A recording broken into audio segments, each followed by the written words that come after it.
Good evening and salutations, my GH fans. I don't know where to go first. Um, Damn.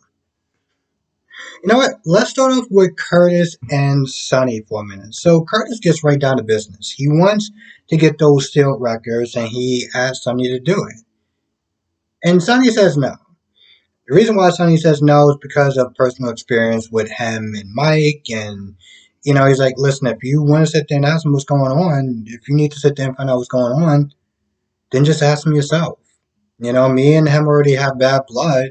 Um, just seeing TJ as a doctor for my daughter, you know, and I mean, granted, he took a look at his pills and stuff like that, but again, the truth of the matter was he felt like it wasn't his place to jump in family affairs. Um, which I'm gonna be honest, I felt like that was some. I mean, it's plausible as far as why he doesn't want to get involved, but I feel like that's kind of weak, though. I feel like that's kind of weak, to be honest. I mean, you don't want to get involved and try to help him uncover what's going on with his past because, Curtis told you that his dad is lying to him, and you don't want to get involved knowing that, it can benefit him by knowing the truth, but you're not doing it because of your rocky relationship with your past as far as his dad is concerned. I feel like they don't really measure up, to be honest. They really don't. And Curtis gets upset. Funny, he didn't sit there and get that same energy to Sonny that he did to Jordan, but whatever. Um, and of course, Marshall comes in. Not gonna lie, I didn't really see him throughout the entire episodes. Like he just showed up late for the class. Anyway, he shows up, and Sonny's like, "All right, I'm out." And Marshall's like, "Yo, what are you doing talking to Sonny?" And I don't exactly remember what Curtis said, but he said something.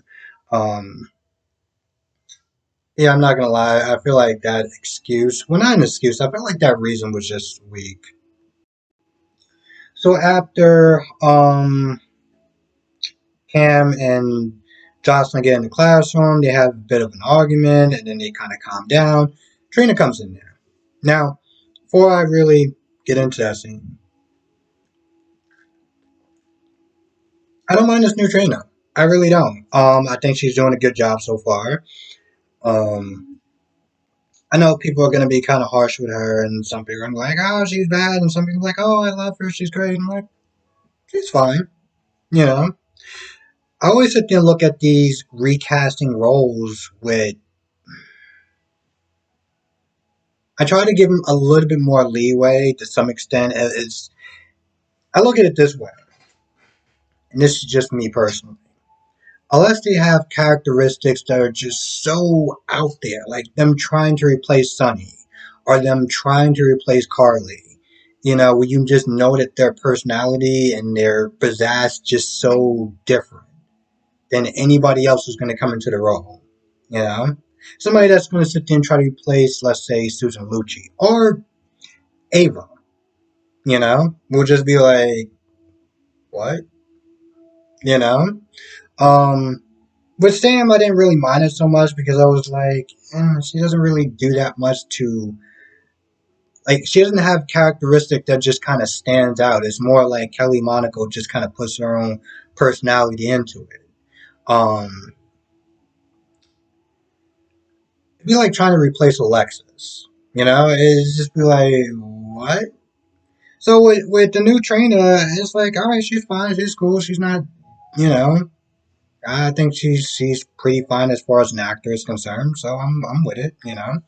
Um, and when they all meet up or whatever, it's just this awkward tension. Even after Cam left, it was just about the whole texting, and I didn't text you because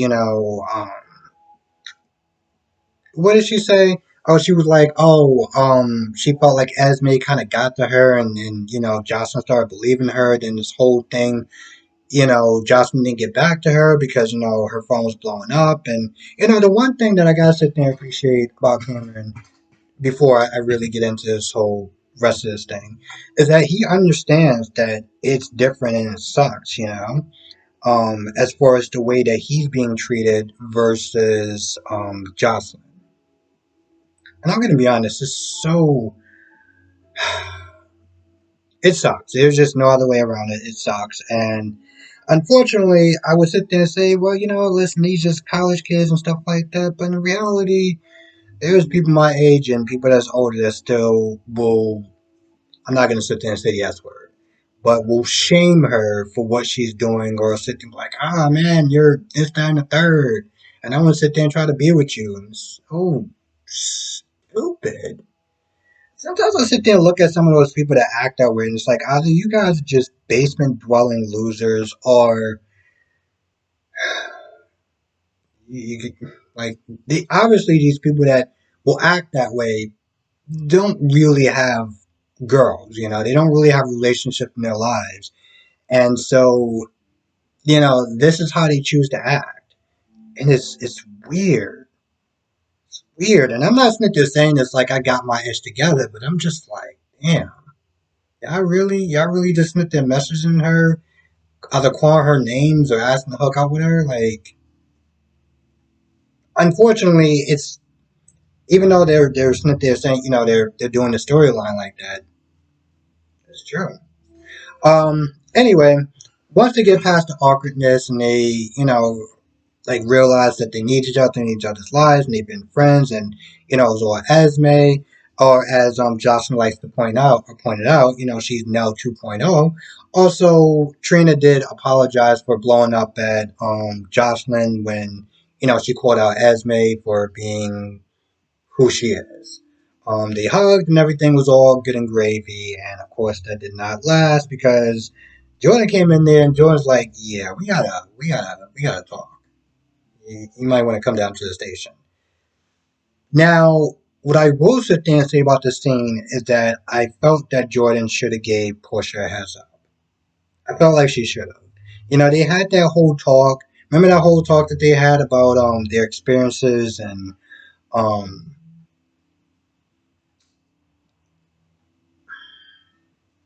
this was a while back when they were talking. This is when Jordan was there talking about how she should have came at Liz and told her, because she came, Liz came in the room and was just being all sorts of ignorant. And Jordan was like, listen, if this was my son, it would have ended a lot differently. And I still feel like to this day that it should have been a teachable moment for Liz. Anyway, they had that great bonding experience and everything like that. Um, and although they weren't besties, they bonded pretty well. And I feel like Jordan should have probably gave Portia a heads up. At the very least. Yeah, I get it. You know, um, Trina is legal age, and like you could sit there and take her down there, arrest her or whatever. But like, just as a courtesy, you know. Um. So anyway, before that happened, and I'm kind of going a little bit backwards and forwards, whatever. Um, Jordan was with Dante, and Dante, came up and was like, "Hey, what's going on with the case with Jocelyn and Cam?" And Jordan more or less was like, "Yeah, it's being dealt with," and pretty much told Dante, "Yo, listen, I get it. You want to know what's going on, but you're too close to this, and I don't want any screw ups. I don't want the defense team to sit there and tamper. You know what I'm saying? Like we don't need this case to be messed up because you're too close to it." Um, so after a while, Dante kind of accepted it. But when more information came in, Dante was like, "Hey, what's going on? What new stuff you got going on?" I'm like, "Bro, back up. Did you not just hear her say that she doesn't want you? You're too close to this. Back the hell up, B." Um, Now I gotta sit there and say it was really good seeing OG Taggart. I mean, here's the thing: there's nothing wrong with the new Taggart, and I understand that he has to come in from time to time because OG Taggart may be out for different reasons, whatever. But it's so jarring to sit there and see, you know, Temp Tagger come in.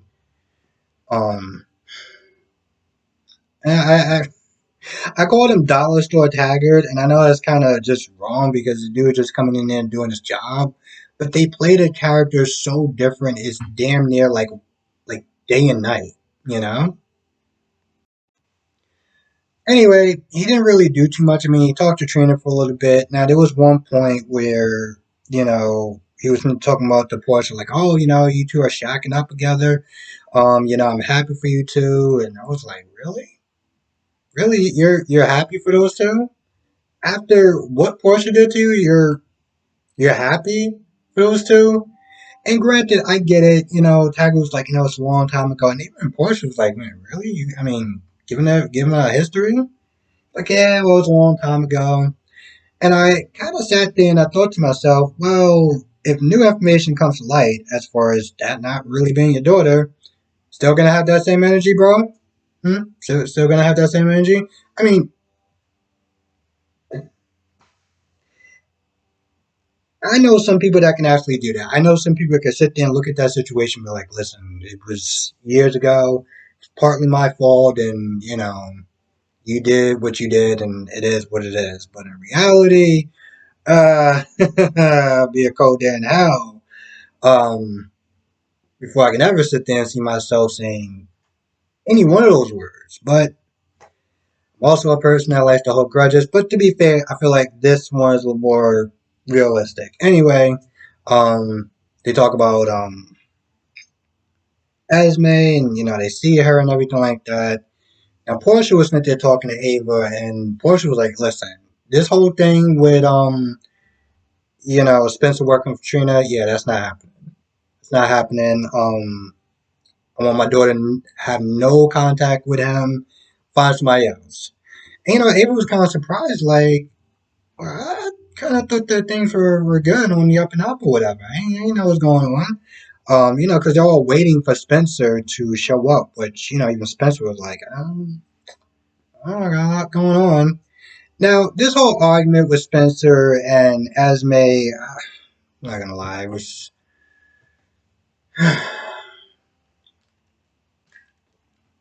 but for plot purposes, and this is what I'm just assuming, I feel like at this point, Esme got Spencer he, right where she wants him.